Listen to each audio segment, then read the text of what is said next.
Hello students, welcome to day 26 of 40-day challenge to score maximum marks in physical education। बेटा physical education में इस बार पक्की बातों के फेल बिल्कुल नहीं होगा। आप बस हमारे साथ इस सीरीज में बने रहिए और जैसे जैसे मैं आपको बता रहा हूं, जिस टॉपिक को जिस कंसंट्रेशन के साथ पढ़ने को बता रहा हूं, बस उस कंसंट्रेशन को मेंटेन कर लो, बस और कुछ नहीं। और इसी लीग में हमारा आज का चैप्टर है psychology and sports. Simple chapter, बहुत इजीएस्ट चैप्टर में से एक है। 7 to 8 मार्क्स का पेपर आपको इस चैप्टर से भी मिलने वाला है एग्जाम में। फिलहाल सुन लो, इस चैप्टर के टॉपिक है हमारे, काफी टॉपिक है इसके अंदर, ठीक है। आज की इस वीडियो में मतलब डे 26 में आपको क्या मिलने वाला है वो सुन लो ध्यान से। डे 26 में मैं आपसे बात करूंगा पर्सनैलिटी के बारे में, पर्सनैलिटी क्या होती है, ठीक है, और पर्सनैलिटी की डेफिनेशन क्या है, पर्सनैलिटी के ट्रेट्स कौन कौन से हैं, हम किस किस डायमेंशन पर, किस किस ट्रेट पर एक इंसान को पर्सनैलिटी में क्लासिफाई करते हैं, ठीक है। टाइप्स के बारे में बात करेंगे और टाइप्स से हम लोग जानेंगे जंग क्लासिफिकेशन, ठीक है। तो जंग के क्लासिफिकेशन तक आज की इस वीडियो में हम लोग बात करने वाले हैं। ये काफी सारे टॉपिक है हमारे, ठीक है, लेकिन इजी है, बहुत इजी है।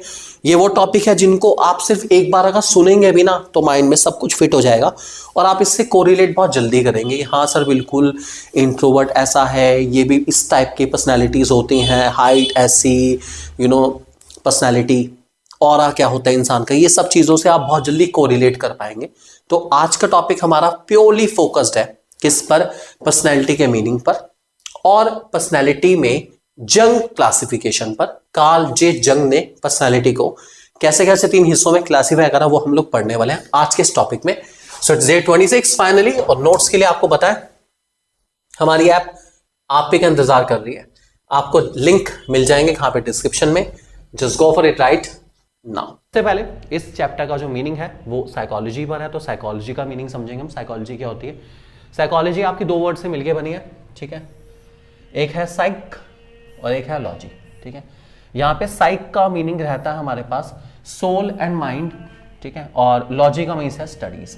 इसका मतलब है लोगों के सोल एंड माइंड को स्टडी करना, लोगों का माइंड क्या कहता है, लोगों की सोल क्या कहती है। जो हम कहते हैं 7th सेंस एक इंसान में होती है, 6th सेंस चल रही, ठीक है, कि मैं तो और भी कुछ सोच सकता हूँ, मैं जितना सोचता हूँ उसके अलावा भी बहुत कुछ हूँ।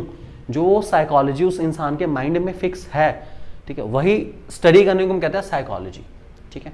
It means a person is much more then his physical appearance. जितना वो नजर आ रहा है आपको उसके अलावा भी वो बहुत कुछ है, ठीक है। सो यही आपका साइकोलॉजी डिफाइन करता है, इस बात को ध्यान रखना। साइकोलॉजी बहुत इंपॉर्टेंट है और ये सोल एंड माइंड को स्टडी कर रहा है। किसको? सोल एंड माइंड को। इस बात को ध्यान रख के चलेंगे, 2 चीजों को स्टडी करता है। डेफिनेशन है psychology refers to the study of soul and mind in reference to performance of a sports person. अब हम साइकोलॉजी एंड स्पोर्ट्स चैप्टर पढ़ रहे हैं, तो जो भी साइकोलॉजी हम अप्लाई कर रहे हैं वो स्पोर्ट्स पर्सन के रेफरेंस में अप्लाई कर रहे हैं, वो स्पोर्ट्स पर्सन के हिसाब से अप्लाई कर रहे हैं, ये ध्यान रख के चलेंगे। तो आपका सोल, आपका माइंड किस तरीके से रिएक्ट करता है वो आपकी साइकोलॉजी पे डिपेंड करता है। अब जैसे साइकोलॉजी की इंपॉर्टेंस स्पोर्ट्स में बहुत ज़्यादा है, ठीक है। अब अगर हम बात करें क्रिकेट में, तो क्रिकेट में एक पर्सन है जिसको हम कैप्टन कूल के नाम से जानते हैं, बहुत फेमस है, ठीक है, MS धोनी, ठीक है। बहुत बार उन्होंने कुछ ऐसी स्टंपिंग करी है जो कि शायद लोग बिलीव भी नहीं कर सकते ये हो सकती है। वो किस पे डिपेंड करती है? साइकोलॉजी पे। उन्होंने उस इंसान की साइकोलॉजी को समझ ला, जो क्रिकेटर खेल रहा है उस टाइम पर, जो बैट्समैन खेल रहा है उसकी साइकोलॉजी को समझ लिया कि भाई ये इस टाइम पर इस टाइप की बॉल पे इस तरीके से एक्ट करता है, ठीक है। उसके हिसाब से उन्होंने क्या करा, बॉलर को इशारा करा कि उसको इस टाइप की बॉल करो, और उसके बाद जैसे ही बॉल गई आउट, हाथ तो स्टंपिंग हो गई। ये क्या है? किसको समझा उन्होंने? साइकोलॉजी को। तो एक स्पोर्ट्स पर्सन की साइकोलॉजी को समझना बहुत ज्यादा जरूरी है ताकि हम उसके ऊपर जीतने के चांसेस अपने बढ़ा पाएं। इसके लिए भी साइकोलॉजी समझनी बहुत ज्यादा जरूरी रहती है, ठीक है। इसके बाद हमारे पास इस चैप्टर में जो मेन वर्ड आता है वो आता है पर्सनैलिटी। पर्सनैलिटी बहुत इंपॉर्टेंट वर्ड है, ठीक है। पर्सनैलिटी वर्ड के लिए जो आया है बेसिकली वो पर्सोना वर्ड से आया है। पर्सोना एक लैटिन वर्ड, स्पेनिश लैंग्वेज का वर्ड है, ठीक है, जिसका मीन्स है मास्क। जब हम पर्सनैलिटी की बात करते हैं तो एक पर्सनैलिटी, ठीक है, जब ये पर्सनैलिटी वर्ड आता है ना तो ये नहीं दिखाता कि वो इंसान आउटर अपीयरेंस कैसा है, सिर्फ उसका आउटर अपीयरेंस नहीं जज करा जाता कि वो बहुत अच्छी पर्सनैलिटी है, वेल ड्रेस्ड है, वो पर्सनैलिटी नहीं है। पर्सनैलिटी दिखाती है कि जो वो दिख रहा है वो तो कुछ भी नहीं है, असली तो वो बहुत कुछ है, अब इसमें एग्जांपल बहुत सारे लोगों का ले सकते हैं हम लोग, ठीक है। आप लोगों ने फेसबुक के सीईओ का नाम सुना है, मार्क जुकरबर्ग है अपना, ठीक है, बहुत सारे लोग हैं ऐसे करके, बिल गेट्स का नाम सुना है। अगर आप इनके आउटर अपीयरेंस को देखें, ठीक है, बिल गेट्स की बहुत सारी ऐसी फोटोज़ वायरल होती है, वीडियोज़ वायरल होती है, मैकडी के बाहर लाइन में खड़े हुए, ठीक है, अपना ऑर्डर लेने के लिए, ठीक है। चाहें तो मैकडी को 1 सेकंड में खरीद सकते हैं, लेकिन फिर उसके बाद भी क्या है, इतने ग्राउंडेड पर्सनालिटी हैं कि खुद लाइन में खड़े हुए हैं, तो दिखा रहे हैं कि करोड़ों खरबों के मालिक, ठीक है, बिल्कुल सिंपल अटायर में आपके सामने हैं, वही सिंपल लुक्स में आपके सामने हैं, वही सिंपल टी शर्ट में आपके सामने खड़े हैं। करोड़ों हैं, ये थोड़ी ना उन्होंने हीरे वाली टी शर्ट पहन ली कि भाई हमारे पास 100 पैसा बहुत है, हम तो शो ऑफ करेंगे अपना। तो ये दिखाता है कि जो इंसान है वो बहुत ज़्यादा है उसके आउटर अपीयरेंस से, जैसा वो बाहर से नज़र आ रहा है वो नहीं है, वो बहुत कुछ है, वो इतना कुछ है, इतना कुछ है जो आप उसके आउटर अपीयरेंस से सोच भी नहीं सकते। सो ये लिखा है, hence personality means the person is much more than its outer appearance. जितना दिख रहा है वो काफ़ी नहीं है, इंसान तो बहुत कुछ है, जो दिख नहीं रहा इंसान एक्चुअल में वो है। इसी को हम कहते हैं क्या, पर्सनैलिटी, ठीक है। और पर्सनैलिटी के एग्जाम्पल आप और किसका लेके चलें, अगर हम कहें कि जैसे अगर हम बात करें बॉलीवुड में, तो पर्सनैलिटी में अमिताभ बच्चन का अपने आप में एक मुकाम है, ठीक है। वो स्टाइल, जो स्टाइल वो कॉपी करते हैं, वो अपने आप में एक यूथ के लिए, हर इंसान के लिए उस स्टाइल को कॉपी करने की इच्छा होती है। उनके चलने का ढंग, बैठने का ढंग, हर इंसान उनके स्टेप्स पे चलना चाहता है। जो यूथ अब ज्वाइन कर रहा है वो चाहता है कि वो अमिताभ बच्चन की तरह बने। सो डेट इज़ अ पर्सनैलिटी, ठीक है। हर फील्ड में कोई ना कोई पर्सनैलिटी होती है, सो हर इंसान उसको पाना चाहता है। अब हमारे पास जनरली अगर हम किसी इंसान की पर्सनैलिटी की बात करें, तो पर्सनैलिटी में हम 4 तरह के ट्रेड्स, 4 तरह के डायमेंशन एक इंसान के देख के चलते हैं।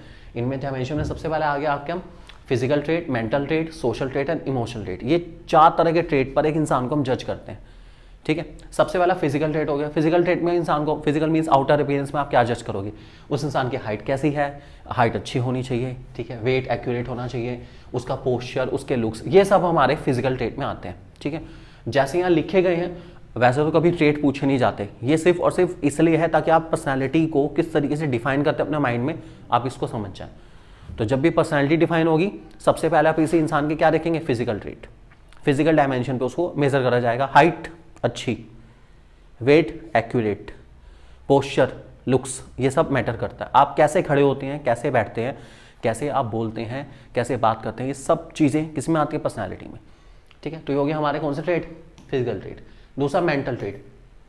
मेंटल ट्रेड दिखाता है इंसान फिजिकली तो भाई बहुत अच्छी हाइट है, वेट भी बढ़िया अपना, लेकिन कॉन्फिडेंस नहीं है, खत्म, बर्बाद होगी, बातें खत्म होगी। अच्छी खासी हाइट, लुक्स, पोस्चर बढ़िया एकदम, लेकिन कॉन्फिडेंस नहीं है, कैसी पर्सनैलिटी, बेकार या बहुत अच्छी, बेकार, ठीक है। ये वही बात आ गई कि एक इंसान है बहुत बढ़िया अपना, बहुत अच्छा है, उससे लेकिन पहली बार जब बात करी तो पता चला उसको तो बात करनी नहीं आती, उसके बात करने का कॉन्फिडेंस ही नहीं है, तो आपकी नज़र में उस इंसान की वैल्यू 1 सेकंड में क्या होगी, खत्म होगी। जिस इंसान को बात ही करनी नहीं आती, आप उसको कैसे कह सकते हो कि बहुत अच्छी पर्सनैलिटी है, बात करनी आनी बहुत ज़्यादा ज़रूरी है, ठीक है। सो मेंटल रेट में उसका कॉन्फिडेंस लेवल चेक होता है, उसकी थिंकिंग चेक होती है, उसकी रीजनिंग, कैसे वो चीज़ों को मेजर करता है, कैसे वो चीज़ों में अपना जजमेंट लेकर आता है, और उसके बाद उसके इंट्यूशंस कैसे हैं, ये सब चीज़ों को हम लोग मेजर करते हैं, इसको कहते हैं मेंटल रेट। उसके बाद है social rate. Social rate obvious ही बात है कि वो सोसाइटी के साथ किस तरीके से इंटरेक्ट करता है, अपने अलावा लोगों के साथ किस तरीके का बिहेवियर करता है, वो काइंड है, फ्रेंडली है, मोरल है, उसके पास एटीट्यूड अच्छा है या नहीं है, वो मैनर्ड, वेल मैनर्ड है या नहीं है, चीज़ों को रिस्पेक्ट देने वाला है या नहीं है। तो हमारी जो मैनर्स होती हैं वो सारी की सारी हमारे कौन से ट्रेट में आते हैं, सोशल ट्रेट में, ठीक है। सो फ्रेंडली है नहीं है, वो अपने फ्रेंड्स के साथ किस तरीके से बात करता है, कैसे नहीं करता अपना, ये बहुत ज़्यादा ज़रूरी है। तो अगर आप किसी इंसान से पहली बार बात करते हैं, तो अगर वो आपके साथ अच्छी तरह से बात नहीं कर रहा है या थोड़ा बहुत गाली वगैरह दे रहा है, तो ऑब्वियस ही बात, वो इंसान जितना मर्जी अच्छा हो, वैल्यू 1 सेकंड में क्या हो जाएगी, खत्म हो जाएगी। और लास्ट हमारा इमोशनल रेट है। इमोशनल रेट में हम उसके इमोशंस के ऊपर कंट्रोल चेक करते हैं, बहुत इंपॉर्टेंट है, ठीक है। अब कोई इंसान है, ठीक है, वो बहुत ज़्यादा सेंसिटिव है, हद से ज़्यादा सेंसिटिव है, पर्सनालिटी तो बहुत अच्छी है लेकिन ओवर सेंसिटिव है, छोटी छोटी बात को सोचते हुए रोना शुरू कर देता है, वही उसकी वैल्यू क्या हो जाएगी, खत्म हो जाएगी। तो वो अपने इमोशन को कैसे कंट्रोल करता है, अपने फियर को कंट्रोल कैसे कर रहा है, एंगर को कैसे कंट्रोल कर रहा है, डिस्ट्रेस को कैसे कंट्रोल कर रहा है, हैप्पीनेस को भी कंट्रोल करना पड़ता है। ये नहीं कि अगर मैं खुश हूं तो हद से ज्यादा खुशी, क्लास में बस हंसे ही जा रहा है, हंसे ही जा रहा है, हंसे ही जा रहा है कि आज मैं बहुत खुश हूं इसलिए मैं हंसूंगा सारा दिन, ऐसा भी ना हो। अपने हर एक प्रकार के इमोशन को कंट्रोल करना बहुत ज़्यादा ज़रूरी है, चाहे वो इमोशन हैप्पीनेस का हो चाहे वो सैडनेस को कंट्रोल करना बहुत ज़्यादा ज़रूरी है। जहाँ पर डिस्प्ले होने चाहिए वहीं पर डिस्प्ले होना चाहिए। ओवर एंड अबव पर्सनैलिटी के अगेंस्ट ही जाता है, ध्यान रख के चलेंगे, ठीक है। आप किसी भी कॉमिक करेक्टर को देख लो, ठीक है, क्या अब जैसे आप लोग कपिल शर्मा ले लो, जॉनी लीवर ले लो, क्या आपने उनको जब भी देखा है हंसते ही देखा है कि वो आपसे बात कर रहे होंगे, अपना टीवी पे आ रहे होंगे अपना, या नॉर्मल अपना कहीं पर भी जा रहे होंगे तो हंसते रहेंगे, हा हा हा, ऐसा थोड़ी ना होता है अपना। तो हर एक प्रकार के इमोशन को कंट्रोल करना बहुत ज़्यादा ज़रूरी है, ये ध्यान रख के चलेंगे इस बात को, ठीक है। तो ये हमारे कुछ ट्रेट, ये डायमेंशन है पर्सनैलिटी के, ठीक है। अब हमारे यहाँ से कुछ पर्सनैलिटी के टाइप शुरू होते हैं जो कि इंपॉर्टेंट टॉपिक रहेगा हमारा। सबसे पहले कार्ल जे जंग ने पर्सनैलिटी को 3 हिस्सों में डिवाइड करा, इंट्रोवर्ट, एक्सट्रोवर्ट और एम्बीवर्ट। ये सबसे आसान क्लासिफिकेशन रहते हैं पर्सनैलिटी की, ठीक है। सबसे पहले इंट्रोवर्ट लोग। इंट्रोवर्ट लोग वो लोग होते हैं जो औरों से बात करना पसंद नहीं करते, वो अपने आप में मस्त मगन रहने वाले, अपने आप में खोए हुए, किसी के साथ फालतू इंटरेक्शन नहीं करना, ठीक है, या मतलब से मतलब रखने वाले लोग को इंट्रोवर्ट लोग कहते हैं, ठीक है। यहां पर उनके सारे फीचर्स आपके सामने लिखे गए हैं, ठीक है। अगर कभी इंट्रोवर्ट वाला टॉपिक आपके सामने आ जाता है बोर्ड एग्जाम में, तो आपको कुछ नहीं करना है, इन सारे टॉपिक्स को जोड़ना है और एक सेंटेंस बनाना है। मतलब ऐसे लोग अलोन रहना पसंद करते हैं, ठीक है। ये मोस्ट कॉमन फॉर्म है पर्सनैलिटी की, ठीक है। ये लोग शाय रहते हैं, ठीक है, बात नहीं करते किसी के साथ, लेस टॉकेटिव है, बोलना पसंद ही नहीं करते। इन्होंने अपने आप को सोशली विड्रॉल कर रखा है, ये सोशल मीडिया पे एग्जिस्ट नहीं करते, ठीक है। और अगर एग्जिस्ट करते हैं तो हमें दिखते ही नहीं, क्योंकि ये रिक्वेस्ट एक्सेप्ट ही नहीं करते। उन्हें क्या, मुझे अपनी लाइफ किसी को डिस्प्ले नहीं करनी, अगर मेरे 1-2 लोग हैं तो बस मुझे उतने सर्कल में ही रहना है, इसके अलावा मुझे किसी और से बात करनी ही नहीं है, ठीक है। ये हद से ज़्यादा सेंसिबल होते हैं, ठीक है, और ये गोल फोकस्ड बहुत ज़्यादा रहते हैं। ये अपने गोल पे इतने ज़्यादा डेडिकेटेड हैं, इतने ज़्यादा डेडिकेटेड हैं कि इनको और कुछ नहीं चाहिए, सिर्फ क्या चाहिए, अपना गोल चाहिए, ठीक है। और ऐसे लोग गेम्स खेलते हैं तो आर्चरी और चेस में ज़्यादा अच्छा खेलते हैं, ठीक है, क्योंकि उसमें फोकस की नीड बहुत ज़्यादा रहती है।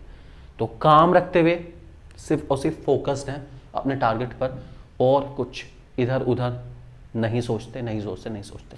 ऐसे लोग हमारे कौन सी पर्सनैलिटी रहते हैं, इंट्रोवर्ट, ठीक है। अब मुझे मान लीजिए इसका मीनिंग बनाना है पूरा अपना। It is the most common form of personality, ठीक है। Introvert type of people likes to live alone, ठीक है। दे आर यूजुअली शाई और लेस टॉकेटिव, ठीक है।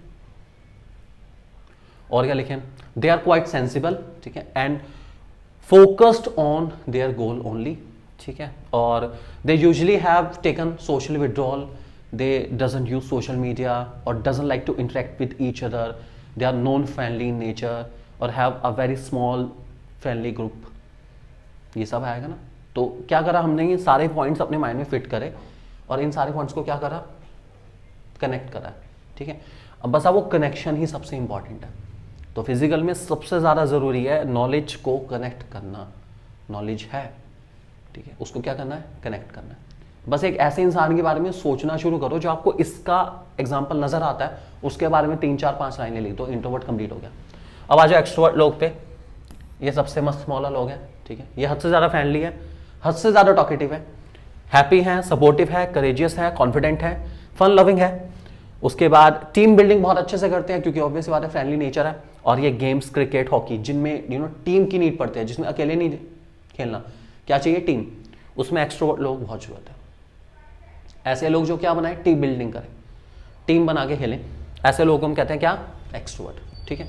तो क्या लिखेंगे एक्सट्रोवर्ट के बारे में, एक्सट्रोवर्ट टाइप ऑफ पीपल, ठीक है, आर फ्रेंडली नेचर, ठीक है, दे आर क्वाइट टॉकेटिव, ठीक है, they always live their life in a happy manner, they are supportive in nature, they are courageous, ठीक है, and quite confident in whatever way they are doing their work, they are quite confident on that, they are fun loving, they used to live their life in a happiest manner, they enjoy each and every moment of their life, ठीक है। they like to build teams, they are friendly in nature, they makes friends very easily, that's why they participate in games which need some team spirit like cricket, hockey etc. तो हमने क्या करा, हमने extrovert type के लोगों के बारे में सोचा और उसके बारे में कुछ लाइनें लिखी हैं, ठीक है। सो अपने दिमाग को समझाओ कि आप पहले अपने आप को जज करो कि आप इंट्रोवर्ट की कैटेगरी में आ रहे हो, एक्सट्रोवर्ट की कैटेगरी में आ रहे हो, उसके हिसाब से मैनेज कर लो, ये लाइन हमें लिखना है, अपने आप पूरा नंबर मिल जाएंगे। गेम्स आप पहचान ही चुके हैं, इंट्रोवर्ट वो लोग गेम खेलते हैं जिनमें अकेला इंसान ही खेले, क्योंकि वो टीम पे भरोसा नहीं करते, वो किसी से बात ही नहीं करते, टीम स्पिरिट नहीं होती। एक्सट्रोवर्ट अलग ही है, उन्हें वो सारी चीज़ें करनी है जिसमें टीम स्पिरिट हो, ठीक है। और तीसरा आता है हमारा एम्बीवर्ट। एम्बीवर्ट कुछ नहीं है, वो मिक्सचर होते हैं इंट्रोवर्ट एक्सट्रोवर्ट। ऐसे लोग जो कभी कभी इंट्रोवर्ट हैं और कभी कभी एक्सट्रोवर्ट हैं, depending upon their own mood. कभी तो इतने अच्छे हैं कि भाई साहब मजा आ जाता है उनसे मिलकर, कभी इतने गंदे हैं कि मुझे नहीं करनी बात।